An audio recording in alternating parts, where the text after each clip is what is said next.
संख्या की भाज्य संख्या किसे कहते हैं? भाज्य तथा अभाज्य संख्या।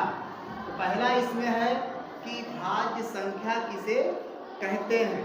भाज्य संख्या किसे कहते हैं? पहले तो हम ये समझ लें कि भाज्य संख्या किसे कहा जाता है। भाज्य संख्या किसे कहते हैं? ये पहला हेडिंग इसका। इसकी ये परिभाषा है कि जिस संख्या का यानी ऐसी पूर्ण संख्या जिसके दो गुणनखंड हों। कितने गुणनखंड हों? दो। जिसके दो गुणनखंड हों या दो से अधिक गुणनखंड हों, ऐसी संख्या को हम भाज्य संख्या कहते हैं। जैसे देखो, इसकी परिभाषा हम फिर से लिख ले रहे हैं। ऐसी पूर्ण संख्या, ऐसी पूर्ण संख्या जिसके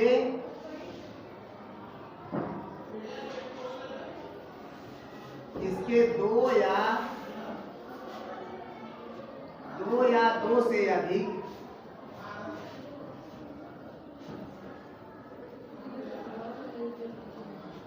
गुणनखंड हों,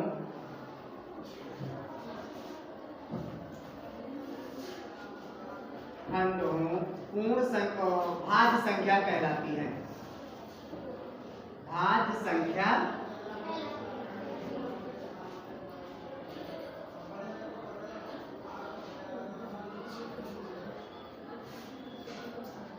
ये इसकी परिभाषा है। अगर मतलब तुम्हें नहीं पता, भूल जाते हो, ये परिभाषा अगर याद किए रहोगे तो तुमको भाज्य संख्या और अभाज्य संख्या पहचानने में आसानी होगी। जैसे इसमें दे दिया गया है कि ऐसी पूर्ण संख्या जिसके दो या दो से अधिक गुणनखंड हों, भाज्य संख्या कहलाती है। जैसे देखो एग्जांपल, जैसे हम लिख लिए 4 का अगर हम गुणनखंड करेंगे इसका तो 2 गुणे 2 होगा ना?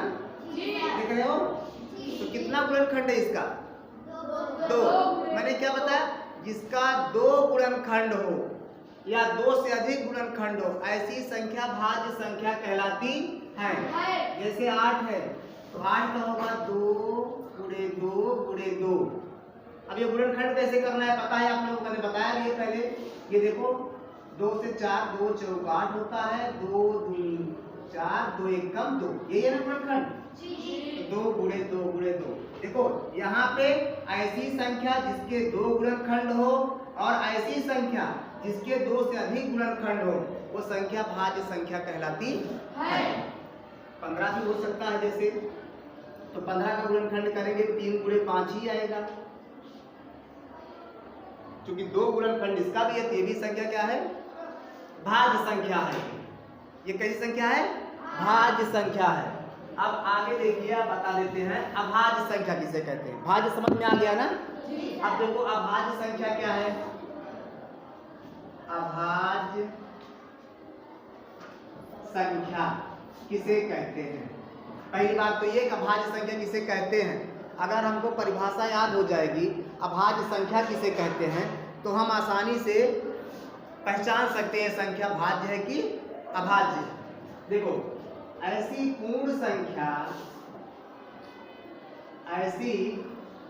संख्या जिसके अंतर देखिए दोनों में, जिसके केवल 2 गुणनखंड हो, जिसके केवल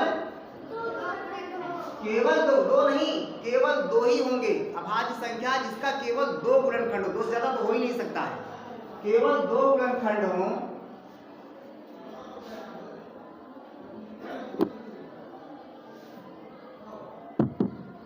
केवल 2 गुणनखंड हो,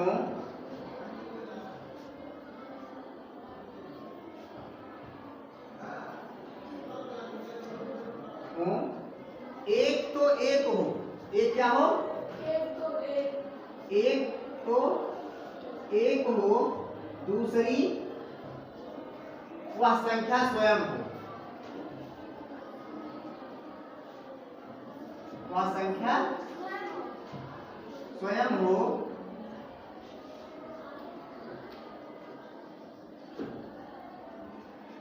अभाज्य संख्या कहलाती, अभाज्य संख्या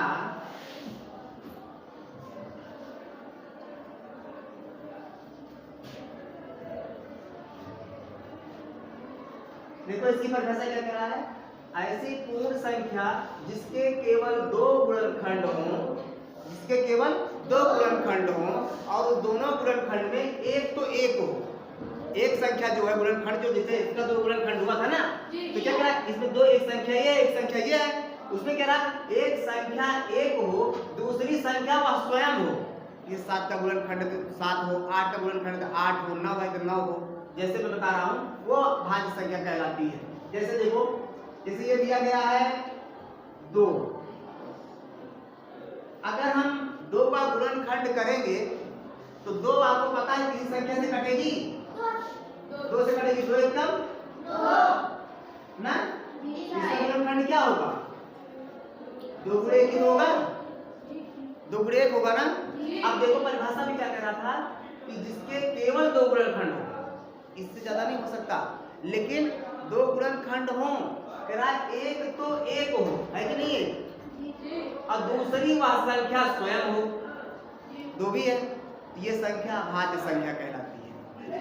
ठीक है, कहने का ये मतलब है इसमें अभाज्य संख्या का, जो संख्या किसी से ना कटे, जो संख्या किसी से ना कटे, स्वयं से कटे, वो अभाज्य संख्या है, ऐसा भी कह सकते हो। जैसे देखिए लिख दिया गया यहाँ पे 17, बताओ 17 किससे कटेगी, किसी से कटेगी ना, इसका अगर आप गुणनखंडी करना चाहें तो 17 गुणे 1 कर देंगे या 1 गुणे 17, ठीक है।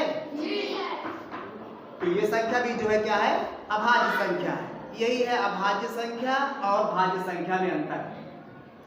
देखो इसका भी 2 गुणनखंड है, ये देख रहे हो, इसके भी 2 गुणनखंड हो रहे हैं ना, और इसके भी 2 गुणनखंड हो रहे हैं।